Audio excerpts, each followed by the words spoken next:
أعوذ بالله من الشيطان الرجيم بسم الله الرحمن الرحيم الحمد لله رب العالمين والصلاة والسلام على المبعوث رحمة للعالمين وعلى آله وصحبه أجمعين. Continuing in the miraculous nature of the Quran as it comes from the legislation of the Quran. The Quran tells us إن هذا القرآن يهدي للتي هي أقوم. Truly this recitation, these words, this divine message, it guides to that which is more upright, a better form of life, a superior conduct system. And so when we look at the Quran and its concept of al-huquq al-maliyah or al-nizam al-iqtisadi, the legislation of the financial affairs, the economic legislation and system of the Quran is something that stands out in the history of humanity as achieving something that no other nation ever did. And it goes back to the Quran. It starts off with the conceptual reality, al-mulku lillah, lahu ma fi samawati wa ma fi al-ard. Everything is God's property. He has ownership, dominion, authority over everything that exists. Every penny, every dollar, every piece of gold, every stock, everything. And so that is the beginning. وَآتُوهُمْ مِن مَالِ اللَّهِ الَّذِي آتَاكُمْ. Allah said, give them some of the wealth that Allah, some of Allah's wealth that He has allowed you to have, that He has given you. وَأَنْفِقُوا مِمَّا جَعَلَكُمْ مُسْتَخْلَفِينَ فِيهِ. And spend out of the wealth that you were made responsible to spend according to His will. And so He commands us in the Quran from the very beginning in the Meccan period, فَآتِ ذَا الْقُرْبَى حَقَّهُ وَالْمِسْكِينَ وَابْنَ السَّبِيلِ. He says, you must give the wealth to your family, those who are poor, those who are orphaned, and those who are traveling along the road and have no means to complete their mission. So it comes as a command from the very beginning that we should find people who need more than us and give to them. وَفِي أَمْوَالِهِمْ حَقٌّ مَعْلُومٌ لِلسَّائِلِ وَالْمَحْرُومِ. And in the people's wealth, which is Allah's wealth, there is a known right for who? For someone who asks you of it. It doesn't say لِلسَّائِلِ الْمُسْلِمِ. It doesn't say that anywhere. It says anyone who asks you. وَالْمَحْرُومِ. And the one you see that needs it. When you see that, you feel not, oh, I have more money, I'm going to do good to that person and do them a favor. Oh, subhanallah, if I leave this situation, I may have done a sin. That's the attitude of the believer. I did not do something. If you have it in your ability, with your wealth and your time, to take care of someone who is in need, then you have to do it. So then we have the whole entire system of zakat.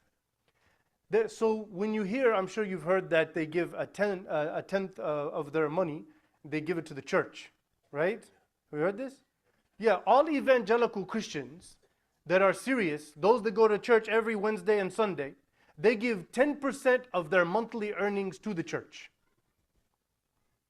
And that money goes to the pastor and the church for whatever they feel they need to do with it. There is no system. You see? Zakat is saying no. There is a system to structurally protect the welfare of society, a safety net that's broad, 8 categories.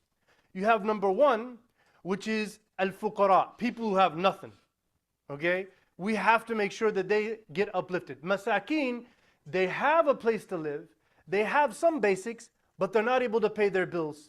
They are, not able to eat a decent amount of food. So then we give them some wealth, right? وَالْعَامِلِينَ عَلَيْهَا. We have to make sure that there is a person whose job is to go receive the zakat and make sure who gave it and how much they gave and when they gave it, and then keep account of who needs the zakat and how much we gave to that person and when and all of that, and keep record of that. That's a job. So they get paid from the zakat. وَالْمُؤَلَّفَ قُلُوبُهُمْ.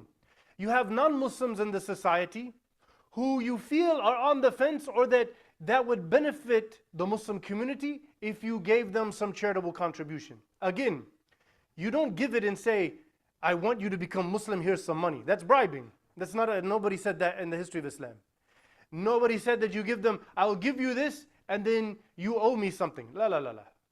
What you say, لا نريد منكم جزاء ولا شكورا. It's in the Quran. We're not asking for any rewards or any thanks or appreciation from you. We're giving it for the sake of Allah. If He chooses by that, He's telling us it could be that that person sees that you went out of your way to give them some wealth that they could use, that pulls them into Islam. Or it may not be. وَفِي الرِّقَابِ, if someone was a slave, again, there was a system to buy back your freedom called mukataba. And when someone who was a slave learned a trade and they're earning their money, then they could go to the zakat person and say, look, I have this much, I still need a dinar and 6 dirhams.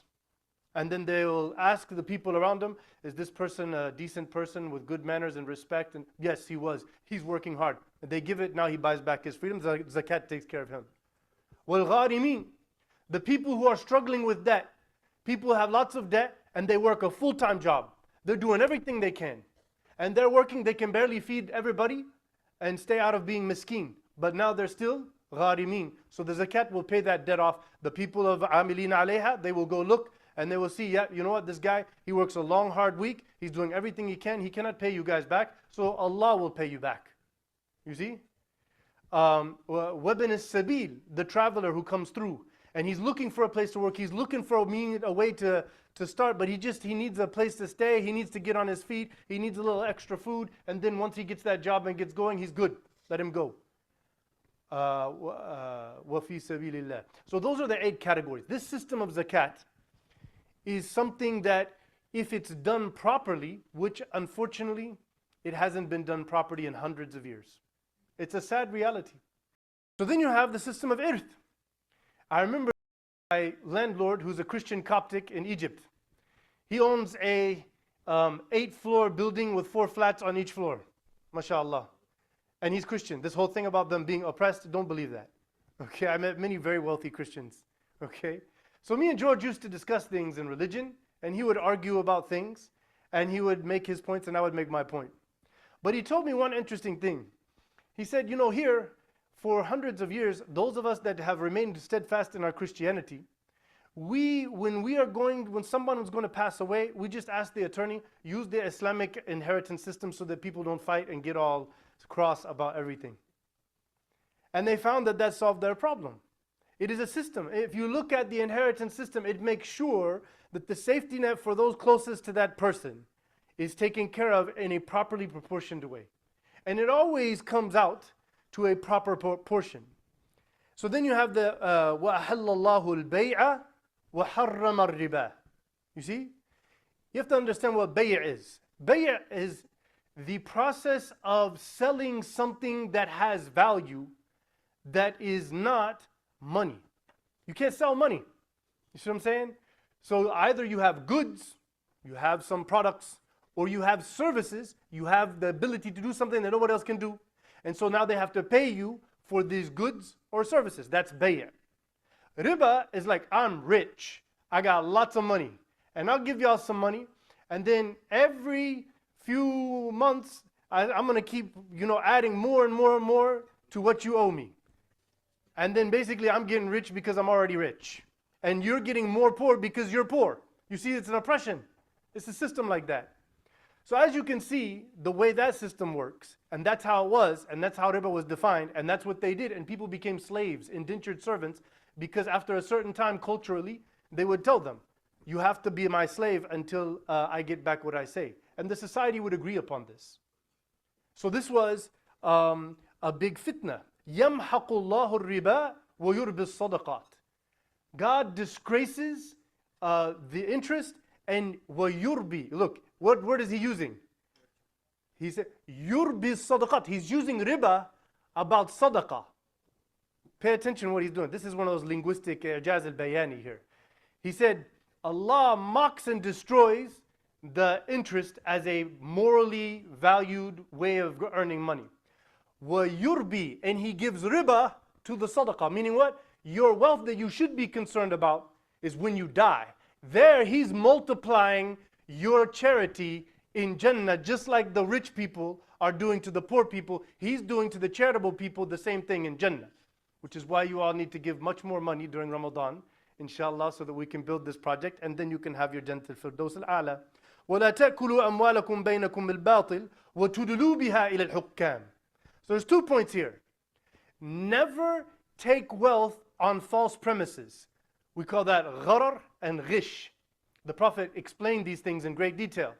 You cannot give somebody something with a false premise. You can't do a business deal knowing good and well that there's something wrong with it, and you don't tell them. Or you put something that's not in there like they used to do. They used to add water to milk and then sell it. You see? And this is how Allah is saying, do not do that. That's completely unacceptable. Then he says, وَتُدْلُوا بِهَا إِلَى الْحُكَّامِ.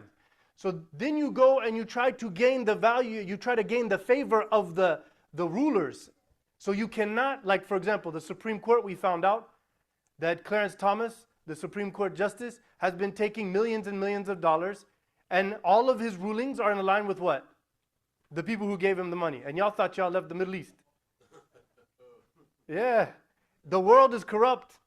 The human beings are messed up. Without Allah, we're going downhill very quickly as a world. And so this is the fundamental reality, that human beings without the Quran are always going to be inclining to these things that Allah has commanded them not to do. وَلَا تُؤْتُوا السُّفَهَاءَ أَمْوَالَكُمْ. If you know somebody is a foolish person that just spends money, that doesn't use it smartly, don't give them wealth. Do not give them wealth. Then he says, if وَرْزُقُوهُمْ فِيهَا. Teach them how that your money grows. How do you gain money? And then give them some of that as they learn the lessons of how you earn money. So it's to make them no longer foolish before you give them money as a loan or as a business that you trust them with. وَإِذَا تَدَايَنْتُمْ بِدَيْنٍ إِلَىٰ أَجَلٍ مُسَمَّى فَاكْتُبُوهُ. If you're going to do a debt transaction, you should write it. There was a whole PhD thesis that was written in Azhar many years ago, back in the 1900s and 30s or 40s. I think it was Ali Jad al-Haq, or one of those great scholars. And he wrote just the PhD about that one ayah. 400 pages. Whole entire thing. He shows you all of the elements that are preserving that contract to be properly fulfilled so that everybody's rights are preserved. Again, illiterate guy in the middle of the desert or Rabb al-Alameen. You see what I'm saying here? And this is how we have to be able to communicate ourselves. There was a leader named Umar ibn Abdul Aziz. Do you know who he is? Raise your hand if you know Umar ibn Abdul Aziz. Okay, those of you that did not raise your hand, please go look this person up. Now raise your hand if you heard of the Khulafa al-Rashidin, the rightly guided caliphs. Raise your hand. And some of you are being, I'm not accepting this. The lady said it's haram to raise hands. This is the new rule we made in Islam. Yeah. Bid'ah. So, there's bid'atul insha' wa tark. So Umar ibn Abdul Aziz is considered by many scholars as the 5th rightly guided caliph, even though he comes 50 years after them. Why? Because the Ummah was struggling under Bani Umayyah. I think it was Abdul Malik ibn Marwan, if I'm not mistaken. He didn't want to just give it to his brother or his son because he knows that they're not going anywhere with this thing. So his nephew, who's in Medina, Umar ibn Abdul Aziz, who's the grandson of Umar ibn Khattab. And by the way he became that is because there was a woman whose daughter was a teenager. And Umar wanted to buy some milk, and the woman was ready and willing to sell the milk with water in it to Umar. And then the daughter came and said, I hate to tell you this, but we're not doing well financially. And that milk was not fully milk. And he said, I want to marry you to my son. Immediately, thought process, how he's thinking. This honesty and integrity. And somehow that reaches through the lineage, the spirituality. So Umar ibn Abdul Aziz became the Khalifa. He only lived 2.5 years. He died of a very terrible sickness. But after 1.5 years of him being the Khalifa, they sent out, by the way, at that time, his Khilafah was all of North Africa, Arabia, and all of Persia, the size of the United States of America. And Umar sent out Amilina alayha, the people, to find out who needs zakat. They came back After going all over this land where hundreds and thousands of people are, nobody needed zakat. Not one person was from one of these 8 categories because the economic system was properly instituted. And there was no other time in human history where anybody could say that our ruler instituted some sort of economic policy that led to there being no poor people anymore in our lands. And that is the miracle of the Quran. May Allah make the Quran a witness for us and not against us on the day of judgment, inshallah.